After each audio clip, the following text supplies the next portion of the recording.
Génesis capítulo 8. Génesis capítulo 8. Finalmente vamos a dejar que Noé salga del arca, ¿verdad? Yo dejé una pregunta en el chat sin ver sus Biblias, específicamente, detalladamente, de qué se acordó Dios. De Noé y de los animales específicamente. Y dice todos los animales y las bestias y reptiles. Vamos a leer capítulo 8, hermanos, tenga su Biblia. Se acordó Dios de Noé y de todos los animales y de todas las bestias que estaban con él en el arca, e hizo pasar Dios un viento sobre la tierra y disminuyeron las aguas. Se cerraron las fuentes del abismo, las cataratas de los cielos, y la lluvia de los cielos fue detenida. Y las aguas decrecían y gradualmente de sobre la tierra, y se retiraron las aguas al cabo de 150 días.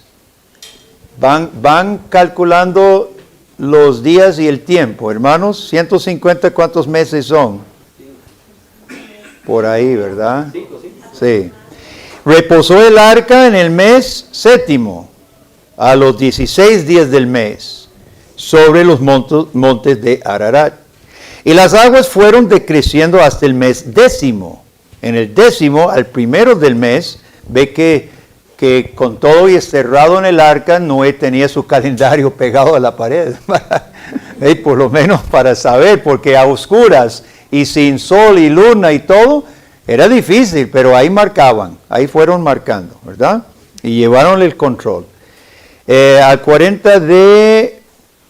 El primero del mes se descubrieron las cimas de los montes. Sucedió que al cabo de 40 días abrió Noé la ventana del arca que había hecho y envió un cuervo, el cual salió y estuvo yendo y volviendo hasta que las aguas se secaron sobre la tierra.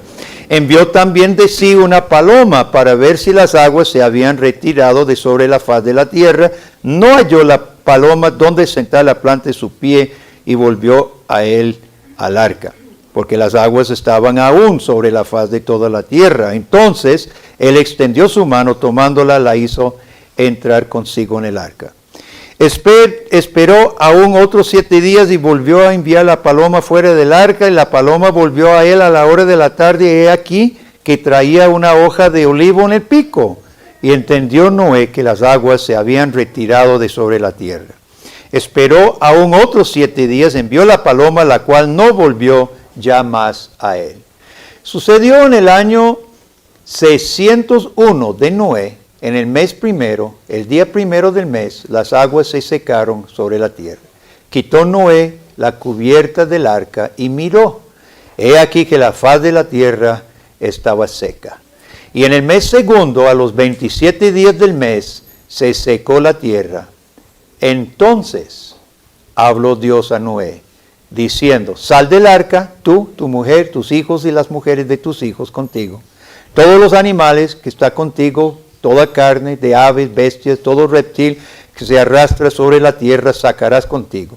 Vayan por la tierra, fructifiquen y multiplíquense sobre la tierra. Entonces salió Noé y sus hijos, su mujer, las mujeres de sus hijos con él, todos los animales, todo reptil, toda ave, todo lo que se mueve sobre la tierra según sus especies, salieron del arca. Y edificó Noé un altar a Jehová, y tomó de todo animal limpio y toda ave limpia, y ofreció holocausto en el altar. Y percibió Jehová olor grato. Y dijo Jehová en su corazón: no volveré más a maldecir la tierra por causa del hombre, porque el intento del corazón del hombre es malo desde su juventud. Ni volveré más a destruir todo ser viviente como he hecho. Mientras la tierra permanezca, no cesará la sementera, la siega, el frío, el calor, el verano, el invierno, el día y la noche. Observemos el proceso para poder salir del arca, hermanos, porque en todo Dios nos enseña. ¿Por qué tenemos tanto detalle de días, de meses, de detalles minuciosos? Dios pudiera haber mandado a Moisés decir, se secaron las aguas y Noé y su familia salió. Aquí hay mucha enseñanza en todo este capítulo de detalles. Versículo 1. Se acordó Dios. Esa frase está cargada de sentido en la Biblia, hermano. Cuando Dios se acuerda, actúa. Y en Jeremías 14:10, Dios, bueno, voy a leerlo. Así ha dicho Jehová acerca de este pueblo. Se deleitaron en vagar, no dieron reposo a sus pies en la maldad. Por tanto, Jehová no se agrada de ellos. Se acordará ahora de su maldad y castigará sus pecados. Me dijo Jehová, no ruegues por este pueblo para bien. Cuando Dios se acuerda de nuestra maldad, derrama su juicio. Por otro lado, en Éxodo capítulo 2, 24, dice, oyó Dios el gemido de su pueblo y se acordó de su pacto con Abraham, Isaac y Jacob. Y miró Dios a los hijos de Israel y los reconoció Dios y los empieza a salvar. Cuando Dios se acuerda, actúa. Y la pregunta para nosotros, a que vamos a volver al final de este mensaje, hermano, ¿de qué se está acordando Dios de usted? ¿De qué se está acordando Dios de usted? Guarde esa pregunta hasta en un momento. Dice el versículo 1 que Dios también se acordó de los animales, los reptiles, las bestias, etc. Hermanos, Dios ama su creación. Dios se acordó de sus animalitos. No tienen alma, no van al cielo, pero con todo, Dios los ama. Y sabe, esta es la base de nuestra mayordomía. Dios honra su propia creación. Dios hace su creación porque la ama. Y la base de nuestra mayordomía en este mundo es porque Dios ama su creación. Y Dios quiere que como Él ama su creación, nosotros la honremos también. Porque tenemos mayordomía de este edificio. Si Dios no hizo el hierro y el concreto, Dios hizo su mundo y Dios ama su mundo y quiere que nosotros, al igual que Él, honremos y que seamos buenos mayordomos. Noé en este caso tenía que ser mayordomo de esos animales. Aparentemente ni uno murió encerrado en esa arca o a oscuras, bajo lluvia, ninguno murió, porque algunos, solo 2 estaban ahí. Vea que peligraba la especie. Y Noé cuidó de cada uno, porque Dios los amaba. Hay muchos detalles sobre los lapsos de tiempo. ¿Por qué? Leemos de tantos meses, ¿verdad? Tantos días, 150 días. Después de 10 meses sale las cimas, etcétera, etcétera. ¿Por qué tanto detalle acerca de los tiempos? Hermanos, es para que nosotros entremos en esa arca con Noé. Pase una semana a oscuras en el arca, solo con los animales y tu mujer. Un mes, 2 meses, 5 meses, 1 año. Es para que nosotros, hermanos, entremos en esta historia. Por eso Dios lo cuenta con tanto detalle. ¿Y qué es lo que Dios estaba enseñando a Noé y a nosotros a través de esto? Porque para algo está escrito. Yo creo, hermanos, que Dios probó la paciencia y la fe de Noé. Noé tenía que confiar que esto se iba a acabar bien. Si no, se desespera y se suicida. Era para suicidarse en ese sepulcro flotante. Dios prueba su paciencia y salen invictos. Yo creo que Dios le estaba enseñando a Noé a meditar en lo terrible que es la rebeldía del hombre. ¿No le parece que cuando empezó a llover, escucharon los alaridos, los alaridos de las personas cuando ya se iban ahogando? Yo no sé si golpeaban el arca. ¿Usted no cree que Noé y su familia ahí adentro se reunían en la mesa y oraban diciendo, ay, qué terrible es el pecado, y meditar en lo terrible que es la santidad de Dios, de exterminar todos y a una?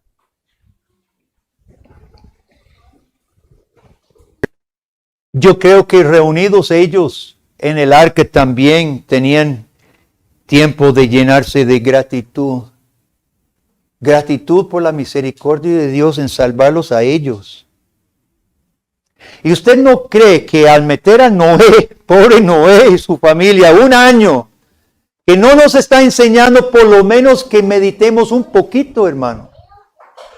Dios no está pidiendo que nos metamos en un cuarto oscuro un año.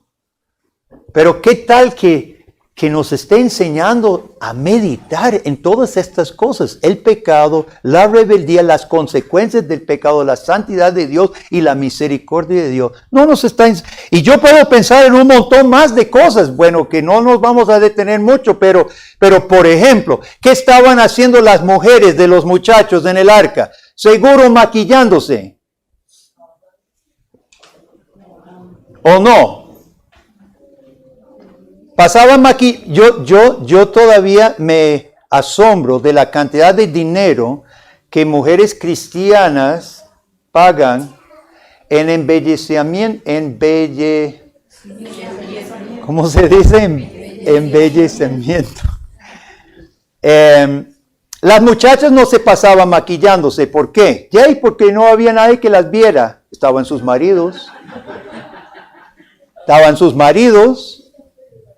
La muchacha que dice que se embellece para su esposo, vamos a hacer si es cierto, le voy a dar una prueba. Vaya a tu marido y diga, amor, ¿qué quieres? ¿Que yo no pague las cosas que yo compro para mi maquillaje o sí? Y a ver qué dice. ¿Ah?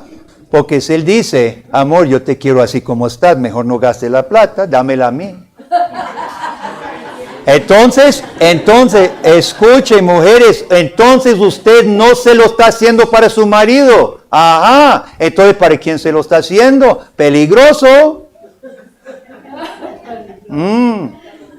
Bueno, podríamos pensar en un montón de otras cosas. Aprendieron a trabajar en equipo. Nadie en el arca podía decir, no, yo no quiero. No, ahí era todo. A un montón de animales que se tenían que atender y ahí se repartieron los trabajos, etcétera, etcétera. Bueno, muchas cosas aprendieron que nosotros también podemos aprender. Vamos a seguir. Versículo 1 dice que cómo fue que Dios secó las aguas por un viento.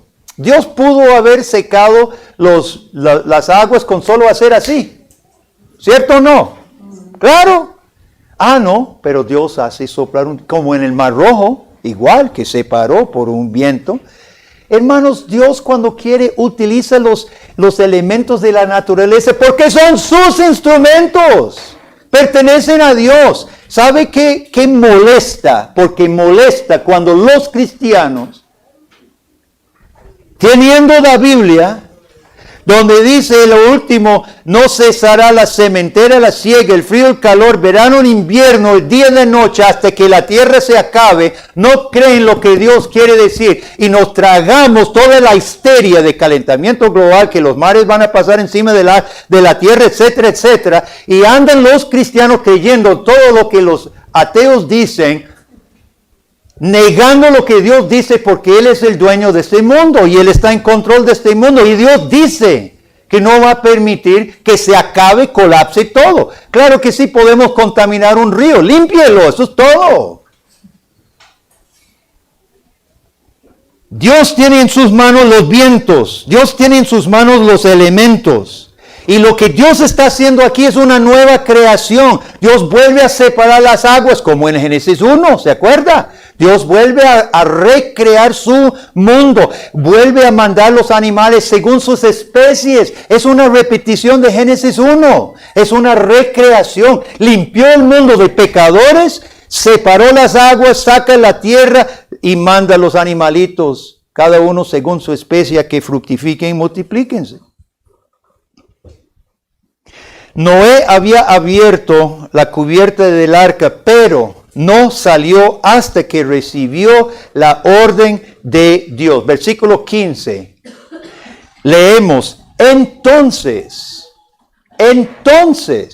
Noé no ha salido, ha suelto el cuervo, la paloma, todo, ahí esperando, porque ya ahora está soleadito. Yo me imagino que los muchachos decían, ¿cuándo ya salgamos? Bueno, no sé si decían eso o no, pero me imagino. No, hasta que Dios dé la orden. Y leemos, entonces Dios le habló y dijo, salga. ¿Qué es lo que Noé había aprendido, hermano? Noé había aprendido algo sumamente importante para usted y para mí.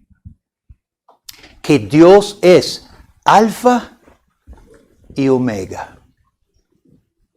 Dios comenzó todo diciéndole, construye el arca.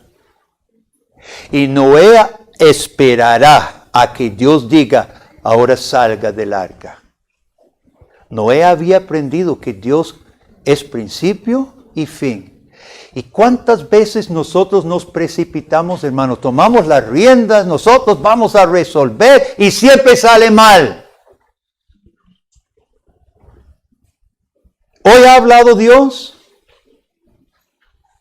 No de la forma que le habló a Noé audiblemente. Ha hablado más que con Noé. Mire, 66 libros de Dios hablarnos. ¿Y Jesucristo, que es el verbo de Dios? Claro que Dios nos ha hablado súper suficientemente, hermano. Y si la palabra de Dios y Jesucristo no es nuestra guía, estamos practicando otra religión que no sea la bíblica.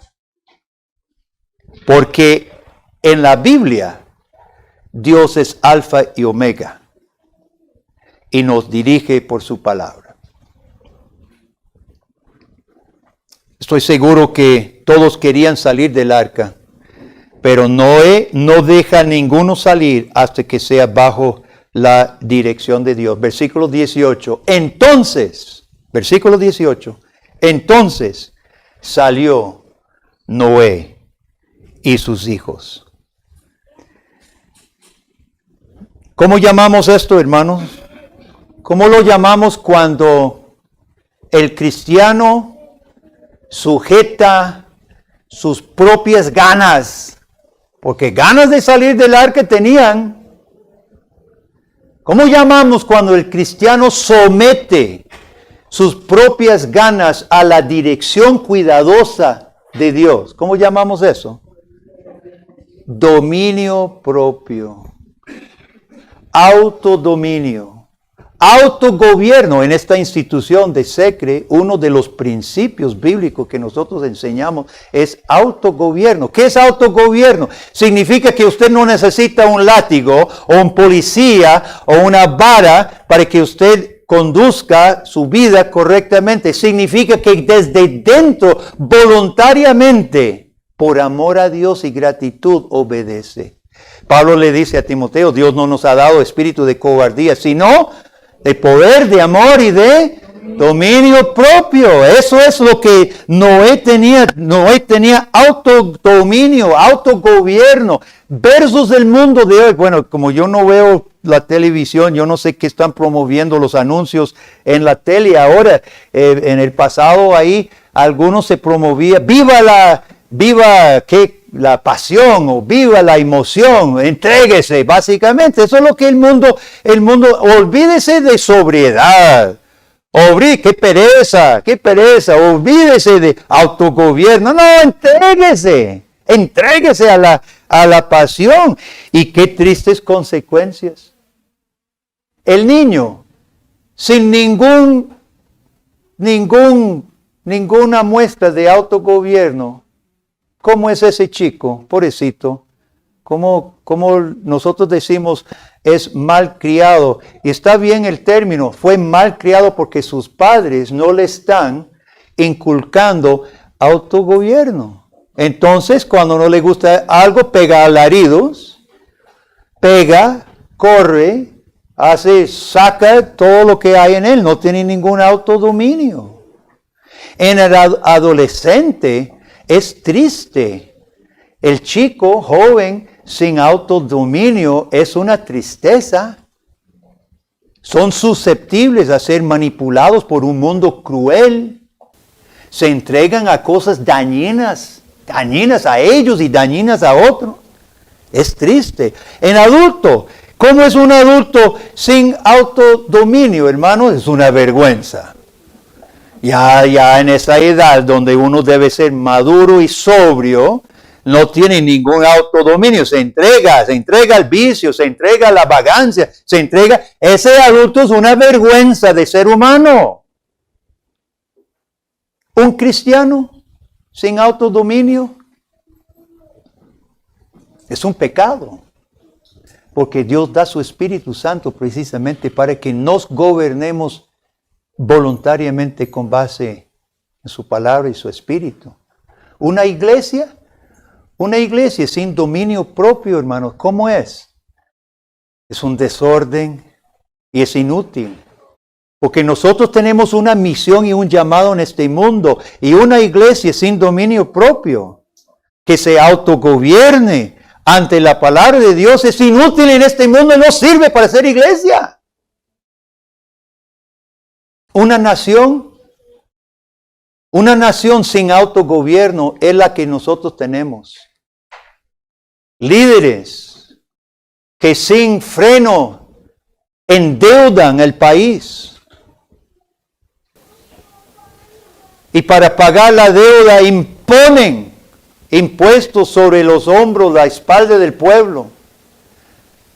Para robar más. Un país sin autogobierno.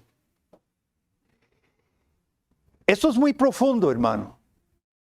Noé había aprendido. Y la palabra de Dios aquí está escrito por algo.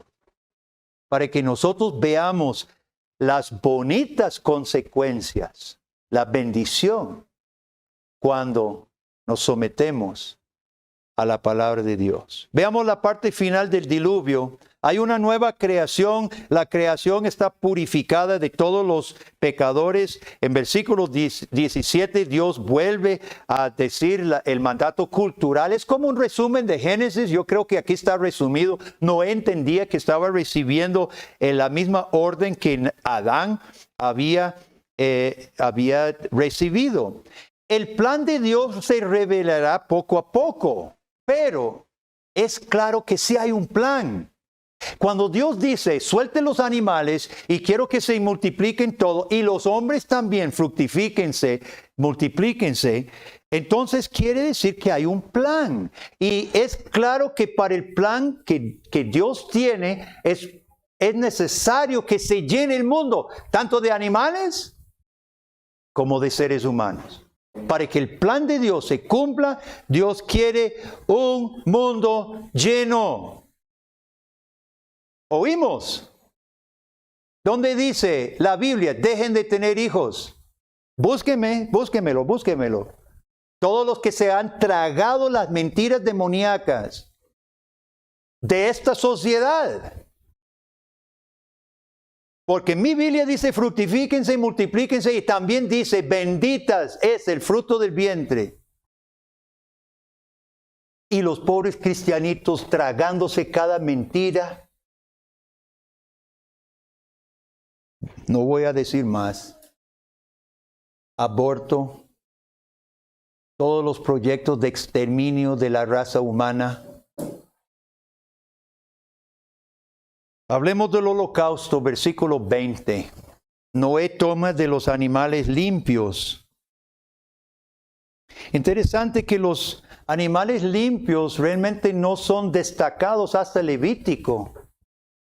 Pero ya Dios había, aparentemente oralmente, Dios había establecido ciertos animales para sacrificios, porque Noé tenía que tomar 7 de los animales limpios. No dice cuáles son, Noé ya sabía.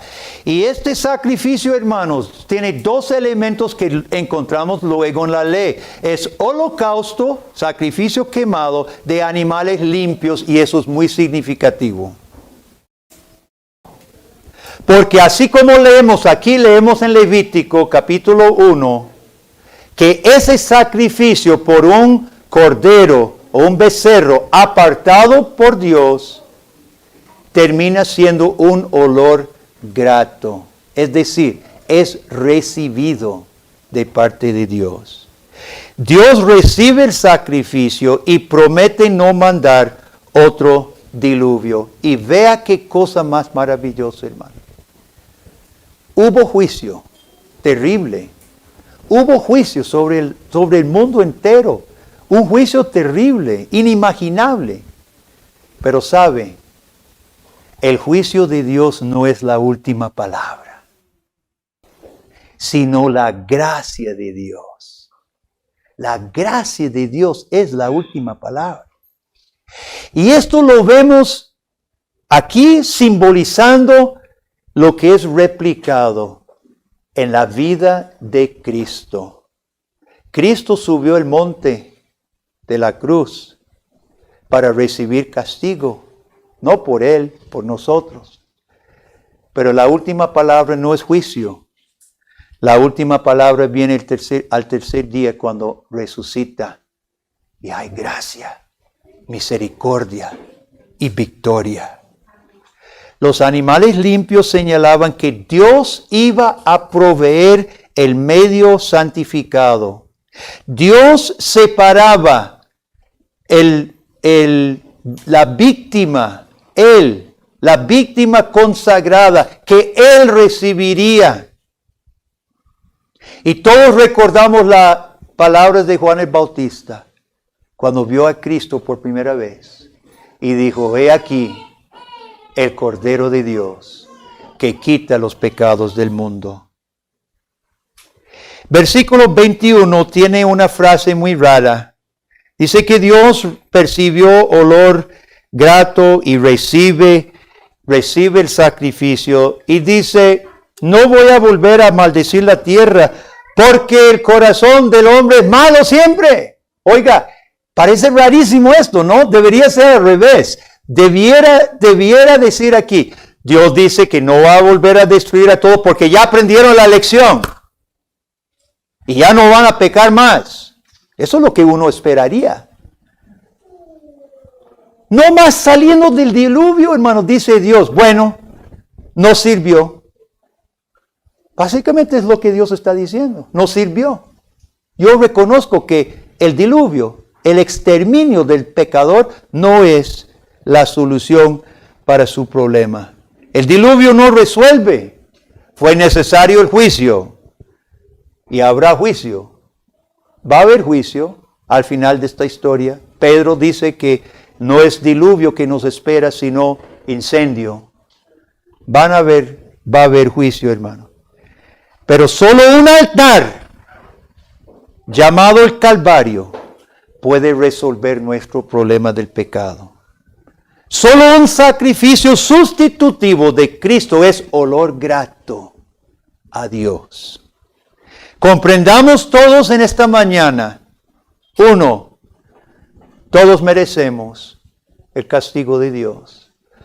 El hombre es malo desde que nace.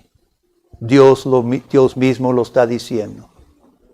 Pero número 2, Dios ha dispuesto el medio para la reconciliación con Él. El sacrificio perfecto para, volviendo al puro principio, para no que, ¿qué dijimos en la introducción del sermón? Para no que, les dije que recordara. Para no para no acordarse más de nuestro pecado. En Cristo Jesús, hermanos, en Cristo Jesús, mediante fe en Él, Dios se olvida de todos nuestros pecados, no importa cuáles hayan sido. Entonces, con base en este pasaje, hermanos, hay un tremendo llamado a todos nosotros. Un llamado, reconocer nuestra culpa delante del Señor y nuestras ofensas. Pero número 2, y más importante, acudir al medio dispuesto por Dios mismo, que este es el símbolo, este es el anticipo y que Jesucristo es el final. Recibir a Cristo y su perdón. Concluyendo, Jesucristo el mediador siempre ha estado presente desde el principio. Jesús estaba aquí. Jesús redimía lo suyo, la salvación para Noé no esperaba ese altar. Eso fue solamente otra señal, fue un anticipo de la obra final de Cristo. Jesús estaba obrando desde antes en Noé y con Noé. ¿Y cuál era la obra de Cristo? ¿Y cuál es la obra de Cristo en nosotros, hermanos? Es cubrir nuestra culpa por su muerte. Esa es la obra de Jesucristo. Es obrar obediencia en nosotros, al igual que hizo con Noé. Es sujetar corazones rebeldes para que tengamos corazones de autodominio. La obra de Cristo es crear discípulos atentos a su mandato. Fructificad, señoread en el mundo. Si pues coméis o bebéis o hacéis otra cosa, hacedlo todo para la gloria de Dios. Tenemos una misión en este mundo. No la misma que tuvo Noé, él cumplió. Nosotros tenemos la nuestra. ¿Cómo vamos a responder a toda esta historia del diluvio? Una historia fuerte, una historia terrible en algunos aspectos. ¿Cómo responde usted, querido amigo? Una respuesta correcta debe incluir estos elementos. Número 1, temor santo. Temor santo. Hemos visto cosas terribles. Temor santo. Debe incluir un corazón arrepentido. Debe incluir maravilla delante del poder de Dios. Hacer lo que hizo con el diluvio es de admirarse. Debe incluir fe en el único Dios que puede salvarnos de nosotros mismos, de ese mismo corazón malo desde la juventud. Y una respuesta correcta debe incluir gratitud. Gratitud a Jesucristo. ¿Cuántos dicen amén? Amén. Oremos. Padre, gracias por este capítulo 8 de Génesis y todo lo que nos enseña aquí. Oh Dios, danos ese corazón que tenía Noé, humilde, obediente, de autodominio, Señor, sujeto. Y cómo tú lo usaste para redimir la raza humana y los animales.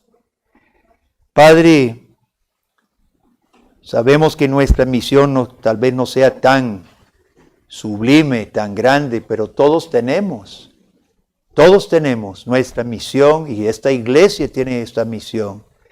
Danos esos aspectos claves, temor santo, humildad, autodominio, fe en Cristo y corazones agradecidos. Por favor, Señor, lo pedimos en el nombre de Jesús. Amén.